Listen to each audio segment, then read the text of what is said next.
কেন্দ্রের শহীদ মিনারে বরেণ্য শিল্পী মুস্তফা মনোয়ারের প্রতি সর্বস্তরের মানুষ শেষ শ্রদ্ধা জানিয়েছেন। নাট্য ও সাংস্কৃতিক অঙ্গনের বিশিষ্ট জনসহ বিভিন্ন শ্রেণী পেশার মানুষ তার কফিনে ফুল দিয়ে শ্রদ্ধা নিবেদন করেন। সকাল 10:30টার দিকে তার মরদেহ নেওয়া হয় কেন্দ্রের শহীদ মিনারে। দুপুর 12:30টা পর্যন্ত সর্বস্তরের মানুষের শ্রদ্ধা নিবেদনের পর ঢাকা বিশ্ববিদ্যালয়ের কেন্দ্রীয় মসজিদে দ্বিতীয় জানাজা অনুষ্ঠিত হয়। চারুকলা অনুষদে শেষ বিদায় জানানো হয় বরেণ্য এই চিত্রশিল্পীকে। এরপর তার মরদেহ নেওয়া হয় বনানী কবরস্থানে। সেখানে সমাহিত করা হবে বরেণ্য এই সংস্কৃতিজনকে। এর আগে সকালে বাংলাদেশ টেলিভিশন প্রাঙ্গণে 21শে পদকপ্রাপ্ত বরেণ্য শিল্পী মুস্তফা মনোয়ারের প্রথম জানাজা অনুষ্ঠিত হয়।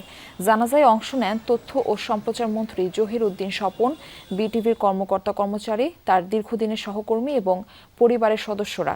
এ সময় তথ্যমন্ত্রী বলেন, শুধু শিল্পী হিসেবেই নন, যে কোনো ক্ষেত্রেই চরম দায়িত্বের পরিচয় দিয়েছেন মুস্তফা মনোয়ার। তার এই অনন্য অর্জন আগামী প্রজন্মকে পথ দেখাবে। ওনার যে সৃজনশীলতা, ওনার যে অ্যাস্থেটিক, এটা নিয়ে যে চর্চা, সেটা যেন আমরা ওনার অবর্তমানেও চালিয়ে যেতে পারি।